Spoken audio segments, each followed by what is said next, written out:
they've got a place for people like you, and it's called the circus. Hey, everybody. So I wanted to do a brief introduction before the main part of this video because, truth be told, I've only ever posted a couple of interviews on my channel, and I wanted to take this moment to declare that it is going to be a part of what I'm doing, and I'd hope to do it regularly more often, as time goes by. So today on Pants Talk, which is what we call this, we have Santiago Ramones, who is an Oklahoma City musician, songwriter, composer, podcaster. Santiago's a good dude and has a lot of really interesting things to say about all kinds of things, and so I hope you enjoy it. So here we go. Hey, everybody.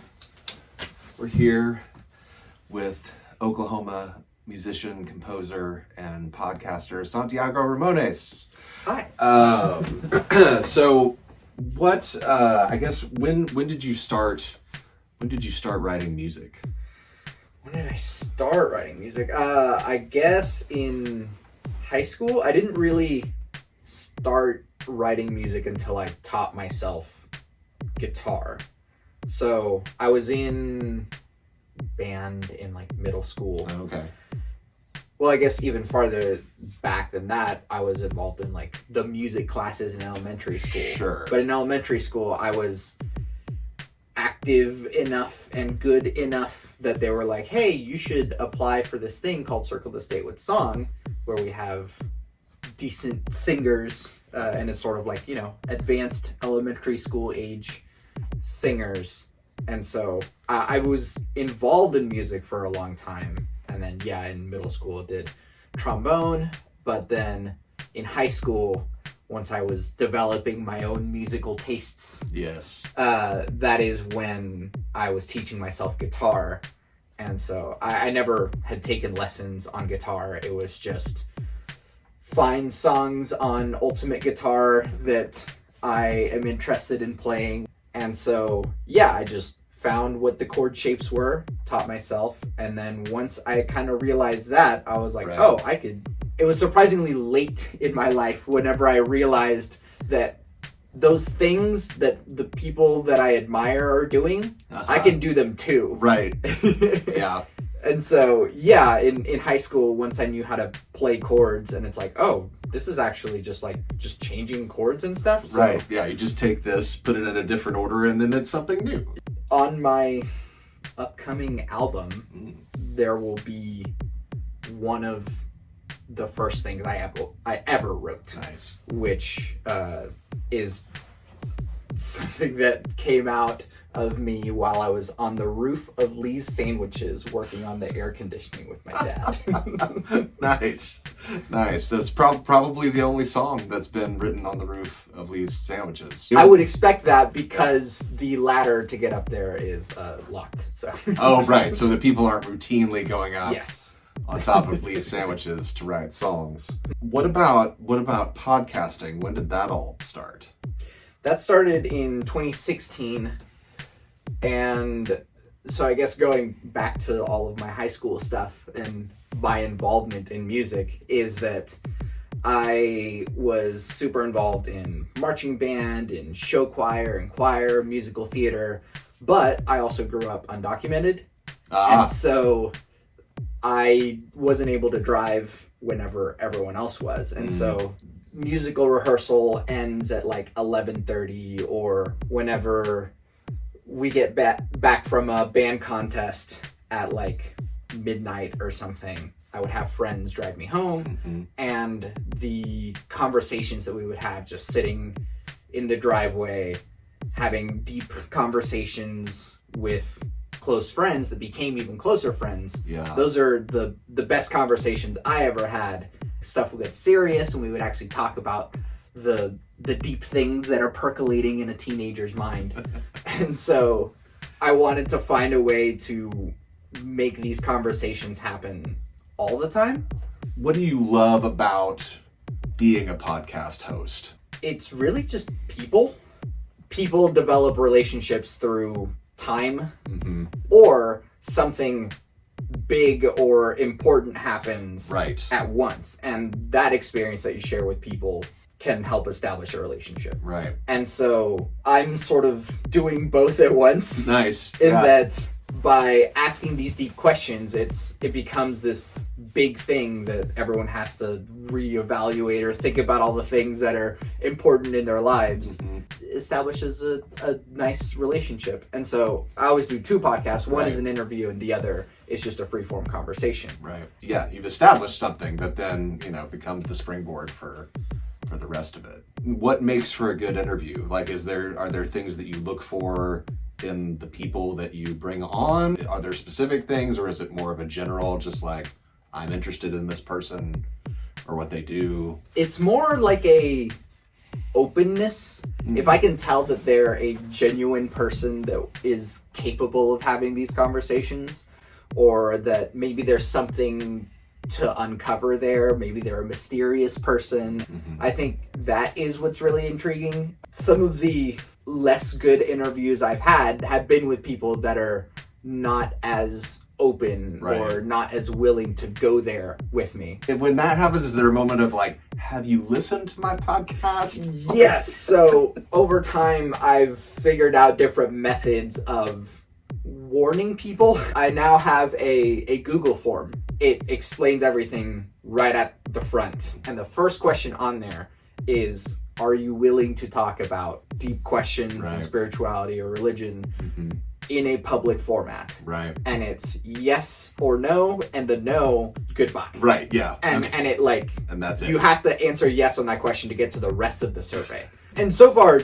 obviously no one's answered no. Right. But I do have to just make sure that if you're coming into this, we're going to go there. Yeah. And you have to be open to going there with me. You mentioned you have an album upcoming. Yes. That's coming up. So tell us a little bit more about that, and then anything else that's happening up next for you as a composer, songwriter, etc. My album is called Hypothetical. I don't have a date yet. I hope by the end of the year. That's my big deadline. See, it's not just me.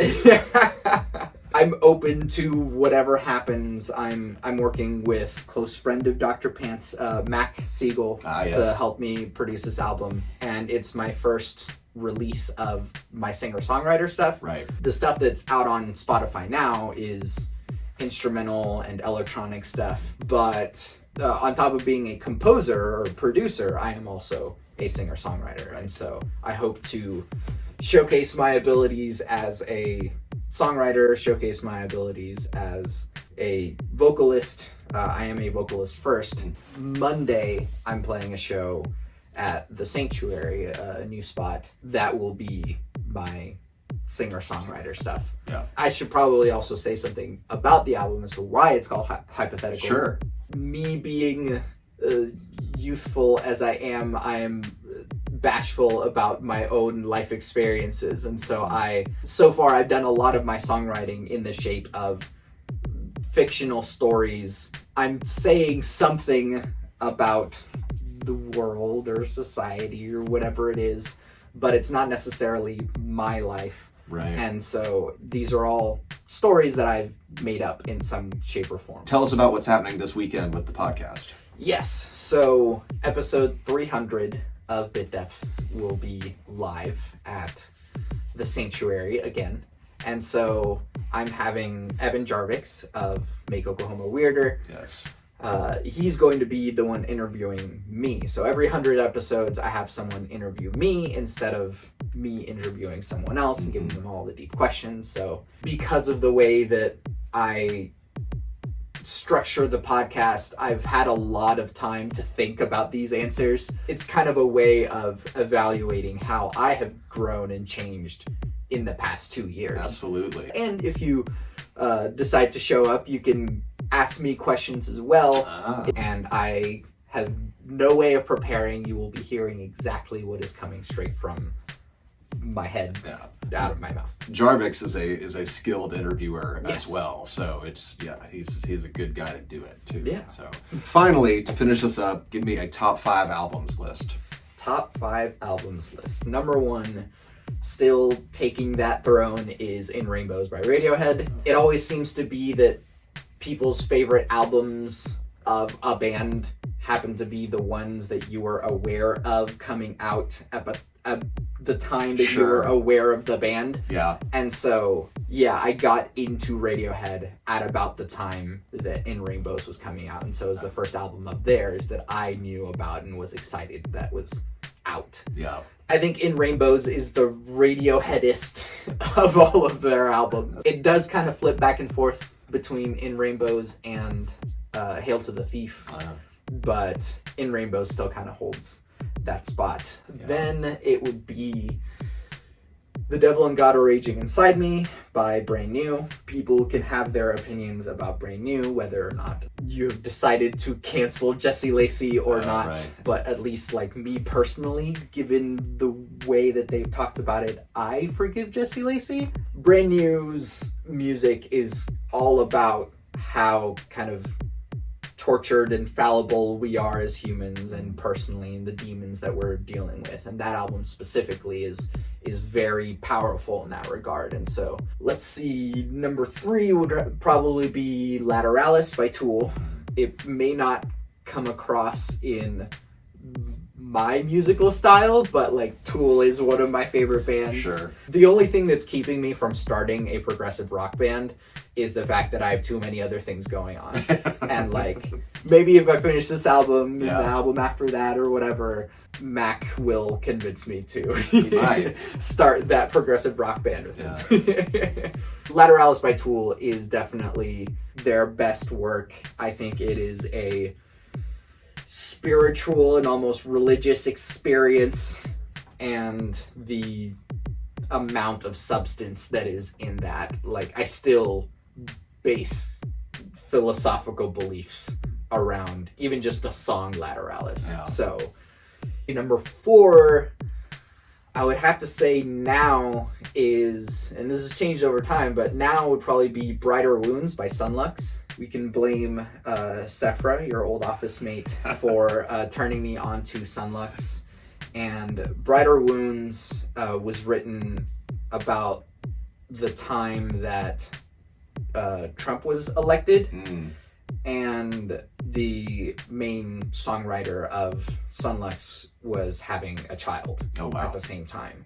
And so it's sort of dealing with the challenges of being very afraid for the future and what the world has become, and being very scared that his child is going to inherit a far worse world than he got to experience. But then also the hope and the brightness that comes from the having some sort of investment in the future, and hoping that maybe the next generation, our next generations, will make the world better than the way we left it, hopefully. And so finally with 5, 5's always the hardest. Yeah. This is where I am at right now. Yes. But I will say Arc by Everything Everything. Okay. Everything Everything is a British band, and they sound incredibly British. Like, it's Radiohead, but more of the future. The lead singer sings almost exclusively in falsetto, which resonates very much with me because I tend to use falsetto quite a bit.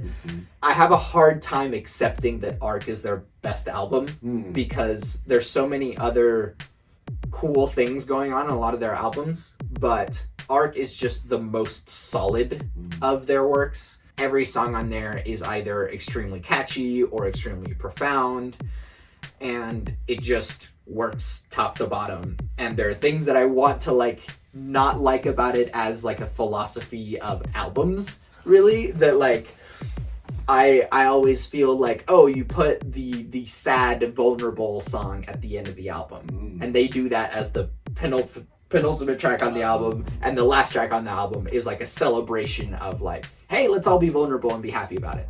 And it's like, it makes me mad that works so well, but yes, indeed. Well, thanks so much for being on the channel. And if you're in Oklahoma City, go check out Santiago's podcast taping this Saturday at the Sanctuary, and then go back to the Sanctuary and listen to him play some stuff on Monday. So, Santiago Ramones, everybody, and we'll see you next time. Awesome. Thank you.